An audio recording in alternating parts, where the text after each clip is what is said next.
Commerce hurricanes. दोस्तों आज जो टॉपिक हम करने जा रहे हैं वो बहुत बहुत बहुत इंपॉर्टेंट है, क्योंकि अगर आपके पास जर्नल एंट्री का क्वेश्चन आया है तो उसमें डिस्काउंट से रिलेटेड पॉइंट तो 110% आएगा। मैं लिख के दे सकती हूँ कि ये पॉइंट आएगा, तो इसीलिए आप इस पॉइंट को बड़े ध्यान से समझना। बहुत ही इजी है, थोड़ा सा कैलकुलेटिव है, और वीडियो अगर आपको पसंद आए तो दोस्तों के साथ शेयर जरूर कीजिएगा। तो चलिए स्टार्ट करते हैं हम डिस्काउंट टॉपिक। डिस्काउंट क्या होता है बताइए? हाँ जी, बिल्कुल सही बोल रहे हैं आप, छूट देना किसी को डिस्काउंट होता है। आप, मैं, हम सभी अपनी रियल लाइफ में डिस्काउंट बहुत ज्यादा यूज करते हैं।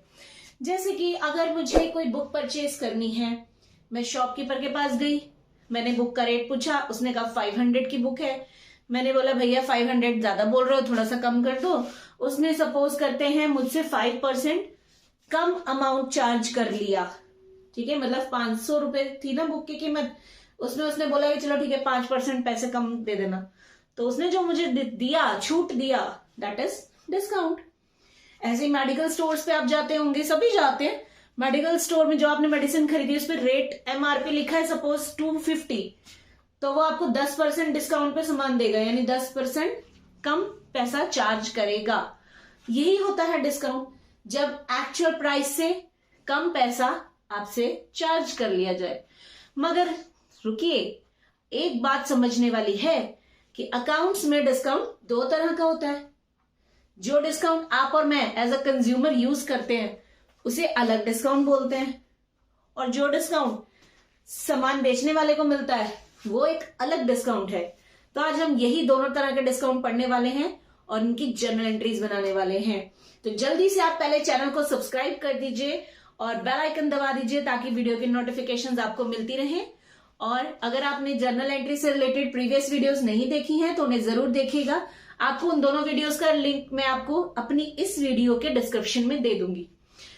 तो चलिए बात करते हैं डिस्काउंट की। ट्रेड डिस्काउंट और कैश डिस्काउंट, दो तरह के डिस्काउंट हमारे पास होते हैं।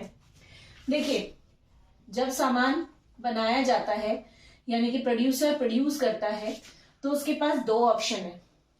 या तो वो अपना सामान रिटेलर को बेचे, रिटेलर यानी जो छोटे छोटे सेल्समैन, छोटी छोटी दुकानें होती हैं, शॉपकीपर्स, रिटेलर को बेचे और फिर रिटेलर आगे वो सामान कस्टमर को बेचे। ठीक है, तो जब रिटेलर कस्टमर को सामान बेचता है उस टाइम पे दिया जाने वाला डिस्काउंट कैश डिस्काउंट होता है। ठीक है, जैसे कि मैंने अभी दो आपको एग्जाम्पल दिए थे। आप मेडिसिन खरीद रहे हैं, आप बुक्स खरीद रहे हैं, आप शूज खरीदते हैं, आप कपड़े खरीदते हैं, कोई भी सामान अगर आप खरीद रहे हैं और उस टाइम पर आप कैश पेमेंट कर रहे हैं तो जो डिस्काउंट आपको दिया जाएगा, आपको मतलब कस्टमर को दिया जाएगा, उस डिस्काउंट को हम कैश डिस्काउंट कहते हैं। ठीक है, दूसरा क्या तरीका है? प्रोड्यूसर ने सामान बनाया, उसने होलसेलर को बेचा। होलसेलर कौन होते हैं? जो थोक में सामान बेचते हैं, बड़े बड़े, जिनके पास सिर्फ एक ही तरह का प्रोडक्ट होता है लेकिन अलग अलग वैरायटीज होती हैं। ठीक है, जैसे कि कपड़ा बेचने का अगर वो काम कर रहे हैं तो लेडीज वियर कपड़े उनके पास होंगे, लेकिन लेडीज वियर में हर वैरायटी होगी। छोटे बच्चे, छोटी गर्ल्स के लिए भी होगा, बड़ी के लिए भी होगा, एज्ड के लिए भी होगा, सूट, साड़ी, जीन्स वगैरह सब कुछ होगा। ठीक है, तो उनको बोला जाता है होलसेलर। उसके बाद होलसेलर सामान बेचता है रिटेलर को और फिर रिटेलर आगे बेचता है कस्टमर को। ठीक है, अब ध्यान से सुनिएगा, दोनों डिस्काउंट में क्या फर्क है। जब हम रिटेलर कंज्यूमर को डिस्काउंट देता है वो कैश डिस्काउंट होता है, और जब होलसेलर रिटेलर को डिस्काउंट में सामान बेचता है वो ट्रेड डिस्काउंट होता है। कौन सा डिस्काउंट होता है? जी हाँ, ट्रेड डिस्काउंट। होलसेलर ने रिटेलर को दिया, ठीक है, आगे हम बात नहीं कर रहे हैं, हम सिंपल बोल रहे हैं कि होलसेलर ने रिटेलर को कुछ डिस्काउंट दे दिया। क्यों दिया उसने ये डिस्काउंट? क्योंकि रिटेलर जो होता है होलसेलर से बल्क में सामान खरीदता है। बल्क में मतलब बहुत ज्यादा क्वांटिटी में सामान खरीदता है। जब हम थोक में सामान खरीदते हैं, बहुत ज्यादा खरीदते हैं, तो ऑब्वियसली हमें थोड़ा डिस्काउंट मिल जाता है। जैसे अगर आप 1 किलो टमाटर खरीदेंगे तो हो सकता है वो आपको 50 रुपीज के मिल रहे हैं, लेकिन अगर आप 10 kg टमाटर खरीदोगे तो हो सकता है आपको 40 रुपीज भी मिल जाए, है ना, 40 रुपीज आपसे चार्ज किए जाए। तो जब हम बल्क में सामान खरीदते हैं उस टाइम पे मिलने वाला डिस्काउंट ट्रेड डिस्काउंट होता है, और जब कस्टमर को डिस्काउंट दिया जाता है वो कैश डिस्काउंट होता है। इतनी बात समझ आ गई? Very good. अब देखिए, ये तो हमारा पहला पॉइंट हो गया, ठीक है। सेकंड पॉइंट, हमेशा कैश डिस्काउंट सिर्फ तभी दिया जाएगा जब आप सामान खरीद रहे हो या बेच रहे हो सिर्फ और सिर्फ कैश में। यानी अगर कस्टमर ने सामान खरीदा है या आप बेच रहे हैं, मतलब आप कुछ भी करें, चाहे खरीदें चाहे बेचें, दोनों ही कंडीशंस में अगर कैश पेमेंट हो रही है तभी कैश डिस्काउंट दिया जाएगा। उधार में अगर आप सामान खरीद रहे हो या आप किसी को उधार में बेच रहे हो तो कैश डिस्काउंट कभी नहीं दिया जाता। इसीलिए इस डिस्काउंट को कैश डिस्काउंट बोलते हैं, क्योंकि ये कैश के टाइम दिया जाता है, ठीक है।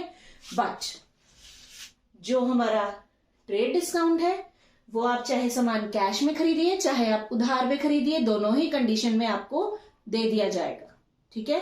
यानी होलसेलर रिटेलर को दोनों ही कंडीशन में, चाहे वो कैश में सामान ले रहा है चाहे क्रेडिट पर, वो ट्रेड डिस्काउंट अलाउ करेगा, ठीक है जी। बात समझ आई? तीसरी बात जो आपको ध्यान में रखनी है, कभी भी ट्रेड डिस्काउंट की एंट्री बुक्स में शो नहीं करते, ठीक है। यानी कभी भी हम जब जर्नल एंट्री बना रहे होंगे तो वहां पर हमने ट्रेड डिस्काउंट कितना दिया है, कितनी अमाउंट का दिया है, वो मेंशन नहीं किया जाता, ठीक है। लेकिन जब आप किसी कंज्यूमर को कैश डिस्काउंट देते हैं तो उसको बुक्स में रिकॉर्ड किया जाता है। यानी कि जब जर्नल एंट्री बनाएंगे तो उस केस में कैश डिस्काउंट हमेशा आपको दिखाना है, बट ट्रेड डिस्काउंट कभी नहीं दिखाना। तो ये 3 इंपॉर्टेंट थिंग्स आपको क्लियर हो गई। आई थिंक आपको इसका फंडा तो समझ आ गया कि क्या होता है ये डिस्काउंट, है ना। अब हम बात करेंगे कि ये डिस्काउंट कैसे कैलकुलेट होता है और इसकी जर्नल एंट्रीज कैसे बनती हैं। दोस्तों, एग्जाम में ट्रेड डिस्काउंट और कैश डिस्काउंट से रिलेटेड डिफरेंट तरीके के क्वेश्चंस आ सकते हैं। तो मैं आपको क्या करती हूँ कि एक कॉमन फॉर्मेट बता देती हूँ, जिसको अगर आप समझ जाएंगे तो आप किसी भी तरीके का क्वेश्चन बहुत इजीली सॉल्व कर सकते हैं, आपको कभी प्रॉब्लम नहीं आएगी। तो आप फटाफट से अपनी रफ नोटबुक निकाल लीजिए और जो मैं आपको यहाँ नोट करवा रही हूँ वो लिखिए। सबसे पहले हमारे पास क्या चीज होती है? Invoice price. इनवॉइस प्राइस या इसको हम लिस्ट प्राइस भी कह सकते हैं। लिस्ट प्राइस या इनवॉइस प्राइस, इसका क्या मतलब है? देखिए, हम स्टार्टिंग से बात कर रहे हैं कि प्रोड्यूसर ने सामान होलसेलर को बेच दिया, ठीक है। होलसेलर ने आगे रिटेलर को बेचा, रिटेलर ने कस्टमर को बेचा। इसी चेन को फॉलो करते हुए हम एक फॉर्मेट सीख लेंगे पहले, और फिर उसके अकॉर्डिंग हम ट्रेड डिस्काउंट की अलग एंट्री करेंगे और कैश डिस्काउंट की अलग एंट्री। तो इनवॉइस प्राइस या लिस्ट प्राइस का मतलब क्या हुआ कि कितने में वो सामान बना, उसका एक्चुअल में प्राइस क्या है जो आप सेल या परचेज करना चाहते हैं, ठीक है। सपोज करते हैं कि हमारे पास इनवॉइस प्राइस है 20,000 सपोज, ठीक है। अब प्रोड्यूसर ने जो सामान बनाया वो आगे होलसेलर को बेचेगा, क्योंकि वो डायरेक्ट कंज्यूमर तक तो सामान नहीं पहुंचा सकता, है ना। तो वो क्या कर रहा है, होलसेलर को उसने सामान बेच दिया और होलसेलर ने आगे रिटेलर को बेचा। अब होलसेलर को जितने में सामान मिला है उतने में ही तो नहीं बेचेगा वो, उसको कुछ ना कुछ प्रॉफिट तो कमाना ही है। हर इंसान प्रॉफिट कमाने के लिए बैठा है ना। तो सपोज करते हैं कि वो 20,000 का सामान था और उसने उसको 10% के प्रॉफिट पर बेचा। तो मैं क्या करूं, इसका 10% कैलकुलेट करूं तो 2,000 बनता है, और मैंने प्रॉफिट पर बेचा है, इसका मतलब अगर वो 20,000 की चीज थी तो 2,000 का प्रॉफिट के साथ अब वो 22,000 में बिकेगी, है ना। प्रॉफिट तो प्लस होता है, हमने इसको प्लस कर दिया। आ गई बात समझ में? कई बार ऐसा भी होता है कि कुछ कंडीशंस की वजह से हमें सामान लॉस में बेचना पड़ता है, तो अगर लॉस में बेचा जाएगा तो क्या करेंगे आप? यस, बिल्कुल सही, माइनस करेंगे। सपोज 20,000 का सामान था, 2,000 के लॉस में बेचा, तो ऑब्वियसली कम कीमत पे बेचा होगा, तभी तो भैया मुझे लॉस हुआ है ना। तो इसीलिए हम क्या करेंगे, 20,000 माइनस 2,000 कर देंगे। ठीक है, अब जो सामान हमारा 20 का था वो प्रॉफिट के साथ 22,000 का हो गया। इसके बाद क्या करता है, होलसेलर सामान रिटेलर को बेच रहा है। अब जल्दी से सोच के बताइए कि पहले ट्रेड डिस्काउंट कैलकुलेट होना चाहिए या कैश डिस्काउंट होना चाहिए? कौन पहले आएगा? पहले रिटेलर को सामान बेचेंगे तभी तो कंज्यूमर तक पहुंचेगा। इसका मतलब पहले ट्रेड डिस्काउंट आएगा, यानी होलसेलर रिटेलर को बेच रहा है, वो ट्रेड डिस्काउंट लगा रहा है। ठीक है, और उसके बाद रिटेलर कंज्यूमर को बेचेगा कैश डिस्काउंट लगाकर। ठीक है, तो वही फॉर्मेट हम यहां फॉलो कर रहे हैं। हम पहले ट्रेड डिस्काउंट लेस करेंगे। डिस्काउंट लेस क्यों किया? क्योंकि हम छूट दे रहे हैं। हम कह रहे हैं कि भैया इतने पैसे मत दो, इससे कम दे दो। कम दोगे तो माइनस करना पड़ेगा। ठीक है, सपोज करते हैं मैंने ट्रेड डिस्काउंट लगाया है 10%। अब आपको ये 10% कहां कैलकुलेट करना है? मोस्टली बच्चे गलती क्या करते हैं, वो इस वैल्यू पे कैलकुलेशन करते हैं। नेवर, ऐसा बिल्कुल नहीं करना। जो सामान आपका 20 का था, अब वो प्रॉफिट पर बिक गया तो वो 22,000 का हो गया है, तो डिस्काउंट इस वैल्यू पे लगेगा। ठीक है, जितने का सामान हो गया। अब इसके ऊपर 10% कैलकुलेट कीजिए, तो ये हो गया 2200। ठीक है, अब आप माइनस कर दीजिए, ये अमाउंट आ जाएगी। अब इसके बाद आपको क्या करना है, आपने ट्रेड डिस्काउंट दे दिया, यानी आपका सामान रिटेलर तक आ चुका है। अब क्या करेगा रिटेलर? उस सामान को कस्टमर को बेचेगा, यानी कि अब लगेगा कैश डिस्काउंट। सीडी भी बोलते हैं इसको, सीडी, कैश डिस्काउंट। तो अब आप माइनस करिए यहां से कैश डिस्काउंट। ठीक है, सपोज कैश डिस्काउंट है आपका अगेन 10%। कुछ भी वैल्यू दे सकते हैं क्वेश्चन में, मैं 10% यूज कर रही हूं, क्वेश्चन में 2%, 5, 7 कुछ भी हो सकता है। अब बताइए ये 10% डिस्काउंट कहां लगाएंगे आप? यहां पर नहीं जी, यहां पर नहीं जी, ये 10% डिस्काउंट लगेगा यहां पर। क्यों? क्योंकि जो सामान 20 का था, प्रॉफिट के बाद वो 22 का हो गया, फिर वो सामान जब डिस्काउंट में बिका तो अब वो इतने का रह गया। अब इतने का सामान कंज्यूमर तक जा रहा है ना, तो डिस्काउंट भी तो इतने पे ही लगाएंगे। ठीक है, तो आपकी अमाउंट ये हो जाएगी, और अब आप इन दोनों को माइनस करके फाइनल आंसर निकाल लेंगे। तो ये जो आंसर आएगा, अब आपके सामान की एक्चुअल वैल्यू हो गई है ये वाली, यानी कंज्यूमर को सामान इतने में बिका है, इतने में मिला है। तो समझ आ गया सभी को? ये फॉर्मेट नोट कर लीजिए, बहुत ही इजी है, बहुत ही ज्यादा आपको हेल्प करेगा हर तरह के क्वेश्चंस करने के लिए। स्क्रीनशॉट लेना चाहते हैं तो वो भी ले सकते हैं। अब एक बात और बता दूं, ये तो एक प्रॉपर फॉर्मेट है, कंप्लीट फॉर्मेट। अगर आपको क्वेश्चन के अंदर प्रॉफिट नहीं दे रखा तो आपका ये स्टेप कैंसिल हो जाएगा। ठीक है, अगर आपको सिंपल बोला है कि सामान आपने बेचा था और उस पर 10% ट्रेड डिस्काउंट है, 10% कैश डिस्काउंट है, तो सिंपल फंडा है, प्रॉफिट जब बताया ही नहीं, लॉस बताया ही नहीं, तो ये स्टेप भी नहीं आएगा। आप सीधा 20,000 के ऊपर डिस्काउंट कैलकुलेट करते चले जाएंगे। ठीक है जी, एक क्वेश्चन करके दिखाती हूँ, आपको समझ आ जाएगा। जो अब ये देखिए आपके सामने एक क्वेश्चन है, गुड्स वर्थ ₹10,000, मतलब एक सामान जिसकी कीमत थी 10,000 रुपए, परचेज्ड फॉर कैश, यानी वो हमने खरीदा है कैश में, अलाउ 2% ट्रेड डिस्काउंट, और जब हम खरीद रहे थे तो हमें 2% का ट्रेड डिस्काउंट मिला। अब जैसा कि मैंने आपको बताया था कि ट्रेड डिस्काउंट कैलकुलेशन करने के टाइम जब जर्नल एंट्री बनाई जाती है तो उसमें ट्रेड डिस्काउंट की वैल्यू को दिखाया नहीं जाता। हम पहले ट्रेड डिस्काउंट कैलकुलेट करना सीखते हैं, उसकी जर्नल एंट्री सीखते हैं, फिर हम कैश डिस्काउंट सीखेंगे। ठीक है, अब पहले हम कैलकुलेशन करते हैं जो मैंने अभी आपको करके दिखाई। गुड्स का लिस्ट प्राइस कितना है, यानी वो कितने का सामान है, वो 10,000 का सामान है। अब कहीं पे भी क्वेश्चन में प्रॉफिट या लॉस के बारे में नहीं बताया, तो जब नहीं बताया तो मैं जबरदस्ती अपनी तरफ से तो अमाउंट नहीं डाल सकती ना, इसीलिए वो स्टेप ही कैंसिल हो जाएगा।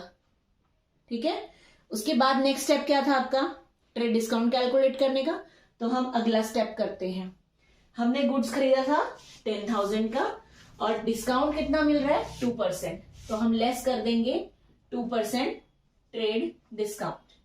इसका 2% आप करेंगे। देखिए वैसे तो डायरेक्ट करना आना चाहिए आपको, बट अगर नहीं आता है तो मैं आपको बता देती हूँ, ऐसे करना है 2%। ठीक है, 2 0 से 2 0 कैंसिल, 2 को इससे मल्टीप्लाई किया तो ये बनता है 200। तो हमारा ट्रेड डिस्काउंट हो गया 200। अब इनको लेस कर दीजिए 9800, यानी कि जो सामान हमारे पास 10,000 का बिकना था अब वो 9800 में हुआ है, यानी हमने सामान 9800 का खरीदा है। कैलकुलेशन करनी आ गई। अब इसकी जर्नल एंट्री बनाइए। बिल्कुल सिंपल जर्नल एंट्री है जैसे हम पहले करते आए हैं।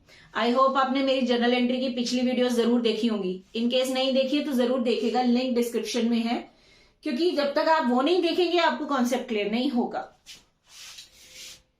गुड्स आप परचेज करते हैं तो आपकी जर्नल एंट्री क्या बनती है, purchase account debit to cash.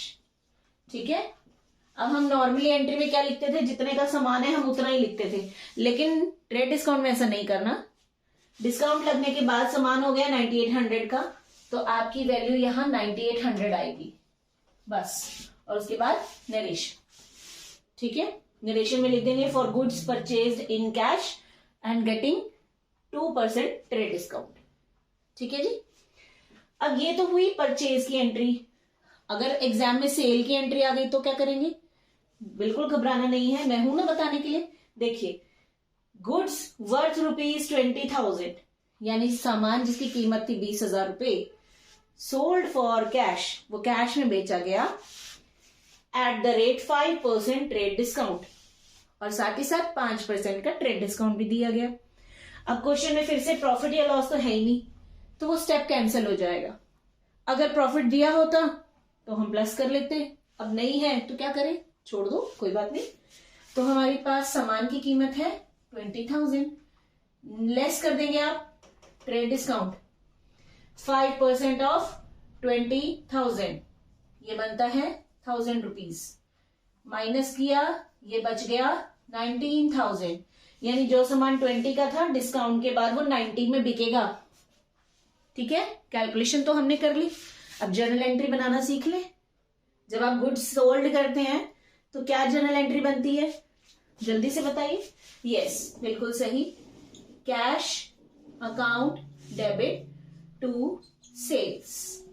अब आप अमाउंट कितनी लिखेंगे, ये वाली नहीं लिखेंगे, ये वाली लिखेंगे। ठीक है, क्योंकि डिस्काउंट के बाद की वैल्यू हम लिखते हैं। तो ये हो गया 19,000, और यहां पर आप नीचे नरेशन दे देंगे for goods sold in cash and getting 5% trade discount. Yes, अब हम डिस्कस करेंगे कि कैश डिस्काउंट को कैसे कैलकुलेट करना है और उसकी जर्नल एंट्री कैसे बनानी है। जैसे कि आपके सामने क्वेश्चन है, sold goods to Anuradha for 1 lakh rupees, मतलब हमने 1 लाख रुपए का सामान अनुराधा को बेचा है ऑन टर्म्स 10% ट्रेड डिस्काउंट, यानी हमने उसको 10% का ट्रेड डिस्काउंट दिया है एंड 5% कैश डिस्काउंट, और साथ ही साथ 5% का कैश डिस्काउंट भी दिया है। ठीक है, तो अब देखिए इसमें दोनों डिस्काउंट दिए हुए हैं, और जैसा कि मैंने आपको बताया कि ट्रेड डिस्काउंट पहले कैलकुलेट करना है और कैश डिस्काउंट बाद में। तो पहले हम इसका कैलकुलेशन वर्क देख लेते हैं। सपोज हमारा 1 लाख का सामान है, ठीक है ना, 1 लाख का 10% का ट्रेड डिस्काउंट है, तो हम यहां लेस कर देंगे ट्रेड डिस्काउंट 10%, इसका 10% होता है 10,000 रुपीज, तो हमारा प्रोडक्ट हो गया 90,000 का। अब 5% का कैश डिस्काउंट भी है, तो जैसा कि मैंने आपको बताया कि जो डिस्काउंट आपको कैलकुलेट करना है वो लेस होकर जो वैल्यू आती है उस पर कैलकुलेट करना है, यहां पर नहीं करना। ठीक है ना, अब जो सामान 1 लाख का था डिस्काउंट के बाद वो 90,000 का रह गया, तो आप मार्केट में उसको कंज्यूमर को 90,000 के अकॉर्डिंग बेच रहे हो। ठीक है, तो अब आप यहाँ कैश डिस्काउंट लेस करेंगे 5% 90 का, तो ये हो जाएगा 4,500। कैसे कैलकुलेट किया मैंने, देख लीजिए आप। 90,000 के ऊपर 5%, 2 0 से 2 0 कट गई, एंड 9 5 4500, ठीक है। तो ये डिस्काउंट लेस करने के बाद हमारी वैल्यू बनती है 85,500 की। यानी कि जो सामान 1 लाख रुपए का था, डिस्काउंट लगने के बाद वो कस्टमर तक इतने वैल्यू में पहुंचा है, ठीक है। ये हो गया कैलकुलेशन। अब जहां पर उसने बोल दिया है कि कैश डिस्काउंट कैलकुलेट करें, तो इसका सीधा सा मतलब है कि ये ट्रांजैक्शन कैश की है। कई बार बच्चे कंफ्यूज हो जाते हैं, क्वेश्चन में कहीं भी लिखा नहीं है ना कि सामान हमने कैश में बेचा है, तो वो सोचते हैं कि ये क्रेडिट ट्रांजैक्शन है, बट ऐसा नहीं है माय डियर फ्रेंड्स। क्योंकि मैंने आपको बताया कि कैश डिस्काउंट तो दिया ही तब जाता है जब कैश में पेमेंट हो रही है। तो अगर कैश डिस्काउंट वर्ड आ गया तो ऑटोमेटिकली ये कैश की ट्रांजैक्शन बन जाती है, ठीक है। अब हम इसका जर्नल बनाते हैं। देखो जर्नल एंट्री कैसे बनेगी। सामान अगर आप बेच रहे हो तो क्या होगा, जब आप गुड्स बेचेंगे तो गुड्स बिजनेस से चला जाएगा, बदले में कैश आपके पास आएगा। और रूल क्या कहता है, debit word comes in, credit word goes out, है ना। तो हमारे पास कैश आएगा, तो हम करेंगे cash account debit to sales, क्योंकि हमने सामान बेचा है, सामान, ठीक है। अब वैल्यूज डालते समय आपको एक चीज ध्यान रखनी, मैंने आपको बोला था कि कैश डिस्काउंट जो होता है उसको बुक्स में शो किया जाता है। तो डिस्काउंट 2 तरीके से होता है, या तो डिस्काउंट आप अलाउड करते हो या डिस्काउंट आप रिसीव करते हो। डिस्काउंट अलाउ आप कब करेंगे, जब आप किसी को सामान बेच रहे हैं तो आप सामने वाले को डिस्काउंट दे रहे हैं, यानी आप उसको अलाउ कर रहे हैं, ठीक है। यानी कि हम सीधी बात करें, डिस्काउंट अलाउड जो है वो हमेशा सेल्स में होता है, क्योंकि जब मैं किसी को सामान बेचूंगी तभी तो अलाउड करूंगी ना। सपोज 100 रुपए की चीज बेच रही हूँ सामने वाले को, और मैं उसको बोलती हूँ चलो 100 की नहीं तुम 90 में ले जाओ, तो मैंने उसको 10 रुपए अलाउ करे हैं ना, ठीक है। और जो डिस्काउंट रिसीव्ड होता है वो हमेशा परचेजेस पर होता है, क्योंकि जब मैं सामान खरीदूंगी, मैं खरीद रही हूं सामान, सामने वाली पार्टी मुझे डिस्काउंट दे रही है, मुझे डिस्काउंट मिल रहा है, तो डिस्काउंट रिसीव्ड होता है, ठीक है। अब आप बताइए, आपने सामान बेचा है तो डिस्काउंट आप अलाउ करेंगे या डिस्काउंट रिसीव करेंगे? ऑब्वियसली अलाउ करेंगे। और जब आप सामने वाले को डिस्काउंट अलाउ करेंगे तो आपको तो नुकसान हो रहा है ना। जो चीज 1 लाख की थी, डिस्काउंट के बाद 90 की रह गई, और बेचने के टाइम कंज्यूमर को आपने फिर से डिस्काउंट दे दिया, यानी 40 का जहां तो आपको 90,000 रुपीज रिसीव होने थे, वहां डिस्काउंट देने के बाद आपको सिर्फ 85,500 रिसीव हो रहा है, तो आपको तो नुकसान हो रहा है ना। और हमारा रूल क्या कहता है, debit all expenses and losses, यानी कि इस लॉस को डेबिट करना पड़ेगा। ये बहुत इंपॉर्टेंट टॉपिक है, आपको समझना चाहिए। नहीं समझ आया तो दोबारा सुन लीजिए। आपको पता होना चाहिए कि ये अलाउड और रिसीव्ड एक्सपेंस है या फायदा है।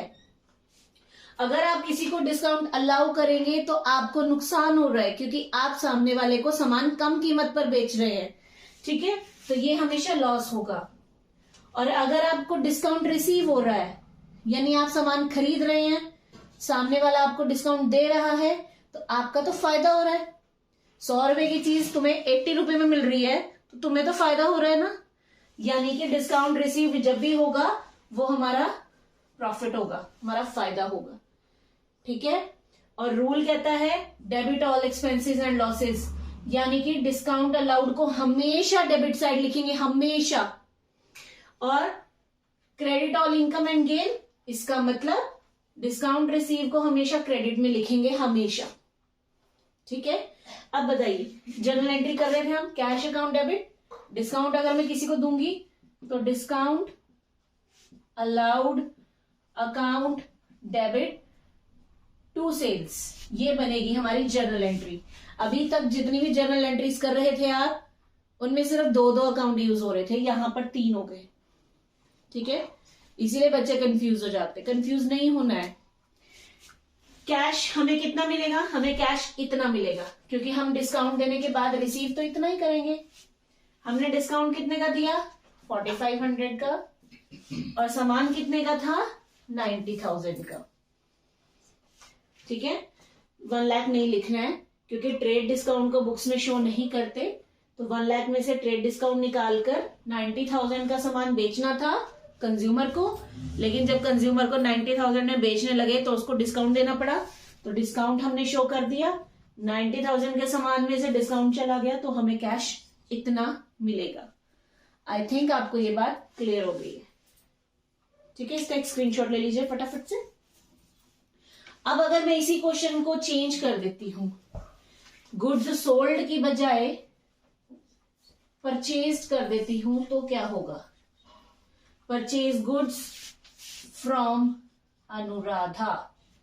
ठीक है, बाकी सब सेम है, सिर्फ ये सेल्स की बजाय परचेज की ट्रांजैक्शन बन गई है। अब क्या करेंगे हम? वर्किंग नोट में तो कोई चेंज नहीं आएगा, वर्किंग नोट तो यही रहेगा। हमारे पास 1 लाख का सामान था, हमें 10% का ट्रेड डिस्काउंट हो गया, रह गया वो 90 का। फिर जब हम खरीद रहे थे तो सामने वाले ने हमें 5% का कैश डिस्काउंट दे दिया, और अब हमें उस पर्सन को पेमेंट इतने की करनी है। दोनों क्वेश्चंस में फर्क क्या है? पहले तुम सामान बेच रहे थे, अब तुम सामान खरीद रहे हो।